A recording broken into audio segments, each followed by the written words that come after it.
The house on the hill. The house stood on the hill, broken windows staring like empty eyes, walls cracked and rotting, the roof bent under years of silence, and yet it felt alive, waiting. Locals whispered of screams in the night, of curses and shadows that walked the halls. They warned everyone. They told stories of people who entered and never came back, but he didn't listen.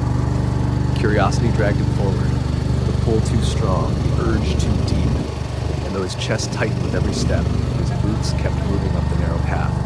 Weeds scraping his legs, the air colder now, the moon slipping behind dark clouds until even the stars hid away. He reached the porch, wood creaking under his weight, nails rusted, boards soft and ready to break, the air heavy, the stench of rot.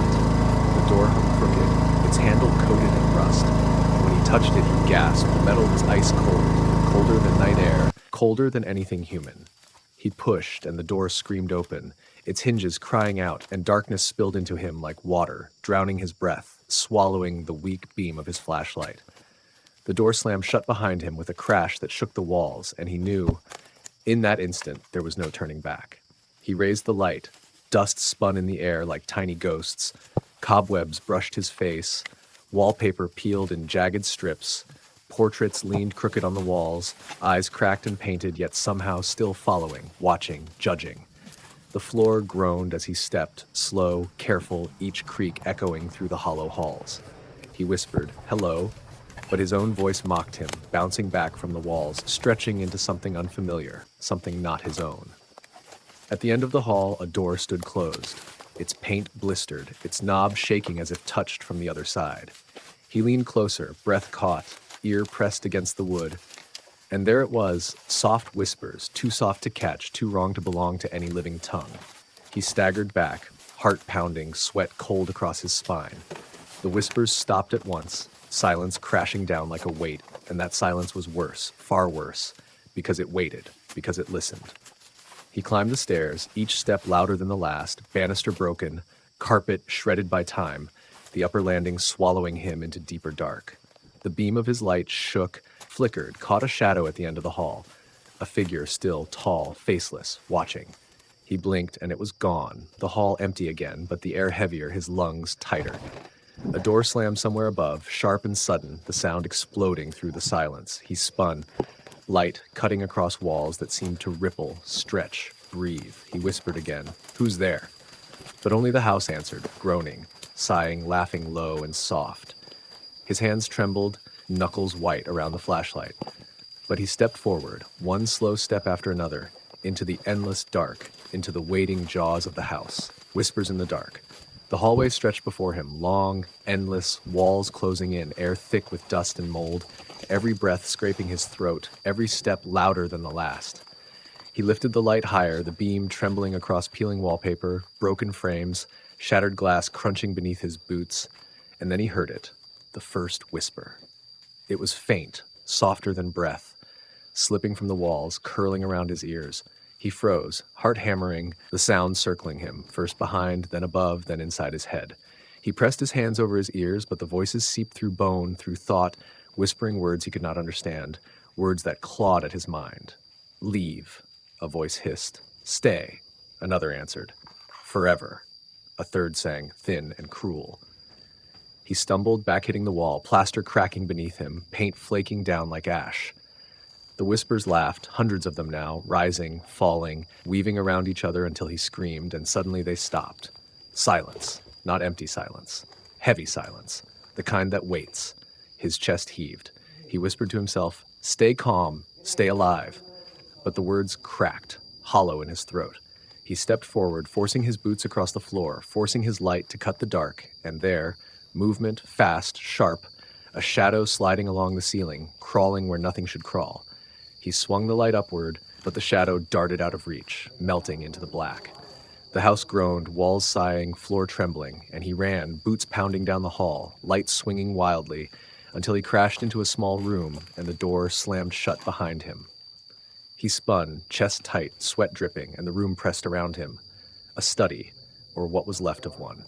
Books slumped on sagging shelves, pages eaten away, words blackened beyond recognition. A desk in the corner, drawers half open, papers scattered across the floor marked with symbols, circles, lines, strange scripts that pulsed faintly under his light. He knelt, picked one up, and the whispers returned, soft, close, too close. They filled the room, sliding under the door, dripping from the ceiling, curling from the desk. His skin prickled, his breath caught, he spun with the light, and for a moment he swore he saw shapes in the dark, hunched figures crawling just out of reach. The desk rattled, drawers slamming shut on their own, books leaping from shelves, pages tearing themselves into the air, whirling like a storm. The whispers screamed, no longer soft but shrieking, clawing through his skull, shouting words that cut like knives. Mine! Yours! Blood! Forever! He staggered back, hands to his ears, light shaking across the chaos until his knees buckled and he crashed to the floor. Dust rose, shadows swarmed, and then sudden silence. The room froze. The papers fell. The whispers ended. Only his breathing remained. The door creaked. Slowly, softly, it opened on its own. He crawled forward, dragged himself out, back into the hallway that stretched longer now, darker, deeper. His flashlight beam barely reached the walls. Shadows bending, twisting, stretching toward him. He whispered again, desperate, trembling, "Please, stop." But the house answered with a chorus of voices, laughing low, cruel, endless. He clenched his jaw, forced his legs to move, forced his boots to keep walking. One step, then another, deeper into the dark, deeper into the waiting jaws of whispers that would never let go. The locked room. The hallway stretched into blackness, doors lining each side, some open and gaping like mouths, others shut tight as if holding secrets too dangerous to release. His light wavered across them, trembling in his grip, until it stopped on one, an old wooden door at the very end, paint peeling, handle rusted, the air colder here, heavy with something unseen. He stepped closer, boots slow on the warped floorboards, each creak echoing down the corridor. His hand reached for the knob, but the moment his skin touched it, he recoiled. It burned with frost, sharp, unnatural, biting into his flesh. He gasped, staring at his palm, pale marks already forming where the metal had kissed him. Still, he had to know. He pressed again, forcing the knob to turn, but it rattled, locked, stubborn, refusing to yield.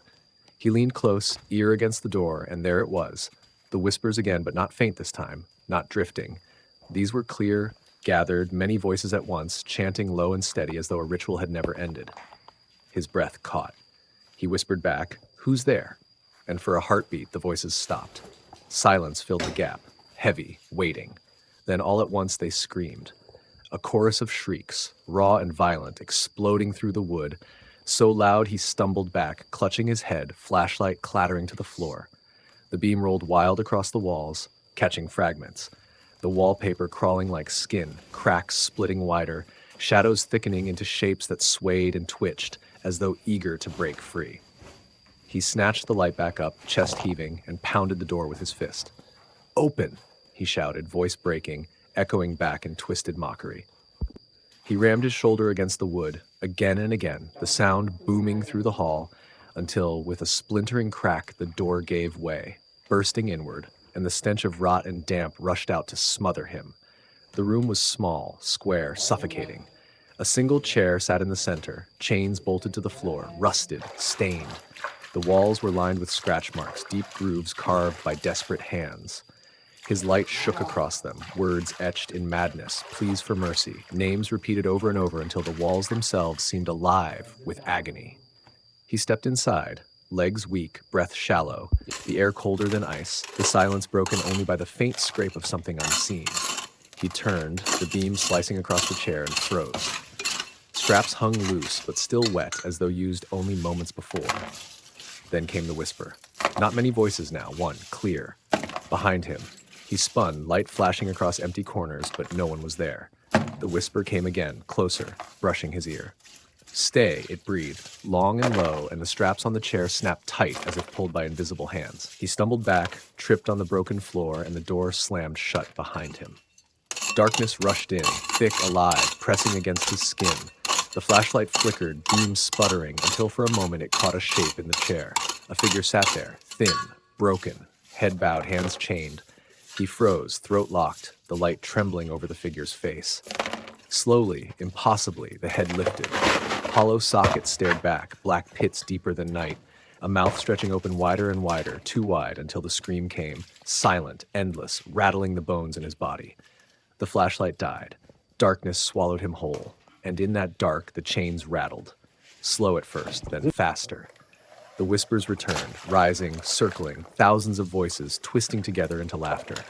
The floor shook, the walls cracked, the door rattled as if something pressed from the other side, desperate to get in, or to keep him in forever. He screamed. No answer came. Only the house, only the whispers, only the locked room. Shadows on the walls. He stumbled from the locked room, gasping, heart hammering, sweat cold against his skin, his flashlight flickering back to life with a weak beam. But something had changed. The walls no longer stood still. They rippled, swayed, as though breathing, as though waiting for him. He moved slowly, each step heavy, each creak of the boards beneath his boots answered by whispers that slithered through cracks. He raised the light, and his breath caught. Shadows stretched across the walls, long, unnatural, bending at wrong angles, and when he moved the beam, they didn't follow. They stayed. They moved on their own, hands reaching, faces shifting, eyes blinking where no eyes should be. He backed away, the beam shaking, catching glimpses of twisted forms. A shadow crawled across the ceiling. Another peeled itself from the wall, thin and tall, its limbs stretching, dragging long fingers that screeched against the wood. His throat tightened, words choking out. Stop! But the shadows only laughed, soundless, their mouths open, their bodies convulsing in grotesque rhythm, a dance that pulled closer with every flicker of the light. He turned, ran, boots pounding the floor, shadows stretching after him, clawing at his heels. The hallway shifted, twisting, doors multiplying, walls bending inward, and every surface alive with moving black shapes. He aimed the beam at one, but the light didn't scatter it. Instead, it grinned, wide, jagged, and lunged. He screamed, swung the flashlight, the glass cracked, the beam split, throwing fragments of light across the corridor. The shadows writhed, hissing, recoiling, but not retreating, circling him like wolves waiting for weakness. He burst into another room, slammed the door, pressed against it, chest heaving. But even here, the walls weren't safe.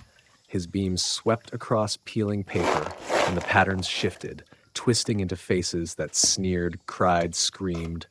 They mouthed his name, though he never spoke it aloud. The ceiling dripped, dark stains spread wider, the floor buckled. And then he saw it, his own shadow on the far wall, but it didn't match him. It was taller, broader, its head tilted, its hands stretching open like claws. He froze, breath locked, watching as the shadow detached, peeling itself free with a sound like tearing flesh. It stepped forward, silent, its movements mirroring his, then breaking, bending, twisting into something no longer human. He stumbled back, crashed into the desk behind him, objects scattering. The shadow advanced, slow, deliberate, and others pressed through the walls. Dozens, hundreds, crawling, slithering, all eyes fixed on him. He raised the light, its beam thin and weak, and the shadows shrieked without sound, their mouths open wide, their bodies writhing in fury. They surged forward, filling the room, swallowing every corner until the light sputtered, faltered, and died. Darkness claimed him. Cold fingers brushed his skin. Breath he didn't own filled the air. Whispers rose again, louder, harsher, 1,000 voices chanting. The walls pulsed, the floor trembled, the ceiling bowed. He screamed, fought, swung blindly, but the shadows wrapped him, smothering, drowning him in black. And just as he thought he would vanish into nothing, the light sparked again, a single flicker, enough to tear a hole in the dark. He bolted through the door, back into the hallway that warped and twisted, shadows chasing, whispers howling, laughter splitting the air. He didn't stop, couldn't stop, because if he did, the walls themselves would take him. And still they followed, shadows stretching longer, hungrier, eager to pull him into their endless dark. The descent. He ran until his lungs burned, shadows clawing behind, whispers clawing inside his skull. And just as his strength began to fail, he saw it. Stairs, broken, narrow, leading down into blackness. His heart dropped. The basement. He hesitated at the top, chest heaving, sweat dripping, the stench of rot curling up to greet him. But behind the shadows gathered, filling the hall, their mouths open, silent laughter swelling. He had no choice. He stepped down. One creak, two, each board groaning under his weight, each sound echoing through the hollow dark. The air thickened, damp, heavy, clinging to his throat until every breath tasted of earth and mold. The flashlight beam shook as he descended, Walls of stone pressing close, dripping with moisture, shapes twitching in the cracks as though alive. He tried not to look, but the corner of his eye betrayed him. Fingers curling back into the rock, eyes blinking once, then gone. His boots touched the floor at last, and silence swallowed him whole. The basement stretched wide, far wider than the house above, an impossible cavern carved beneath. Chains dangled from beams, hooks rusted, the floor stained dark, the air vibrating with a low hum that wasn't sound, but something deeper. He whispered, "Hello?" And the hum answered, rising, trembling, shifting into 1,000 voices murmuring at once, weaving words he could almost understand but didn't want to. The flashlight swept across the room and froze. At the center stood an altar. Stone, black, cracked, carved with the same symbols he'd seen in the study, only now glowing faintly, pulsing with sick light. Around it, shapes crouched low, hunched figures that melted into shadow when the beam struck them, but he knew they were waiting. He stumbled closer, pulled as though by invisible hands, his legs weak, his will slipping. His light shook across the altar, and he saw stains, fresh, wet, dripping still. His stomach lurched, his breath broke. This was no abandoned room. It was still used. The whispers grew sharper, chanting, circling, louder, faster. The walls vibrated, dust fell from the ceiling, chains rattled, hooks swung, and the altar pulsed like a beating heart. He staggered back, raised the light, and saw them.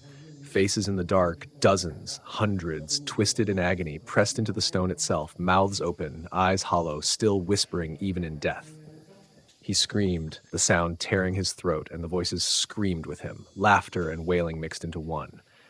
His beam cracked across the floor and caught a trapdoor, half buried in dirt, its iron ring rusted but visible. Something inside him urged to open it, a voice among the whispers louder than the rest.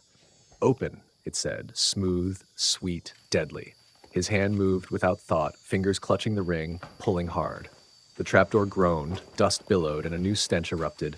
Rot, decay, something far older than the house.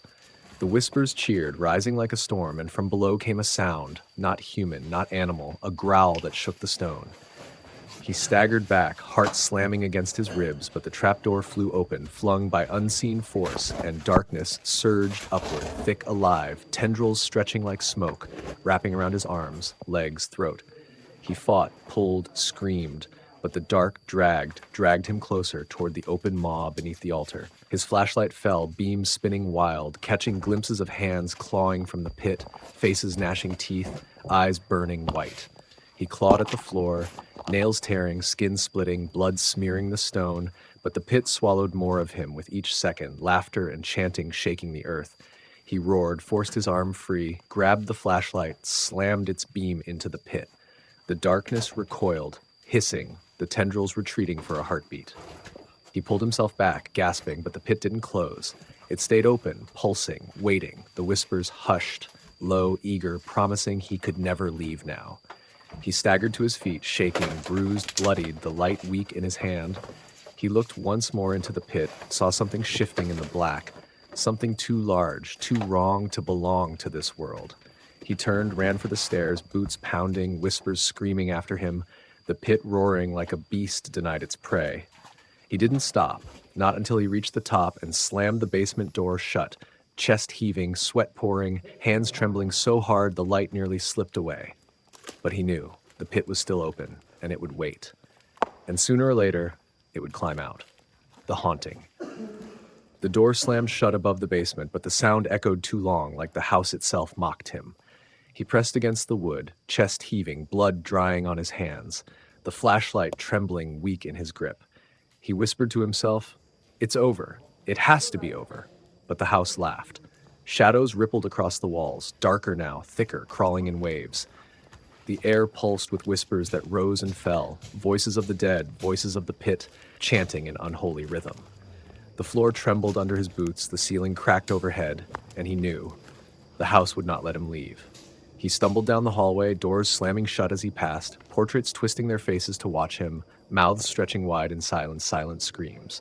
The staircase groaned ahead, his only path, his only hope.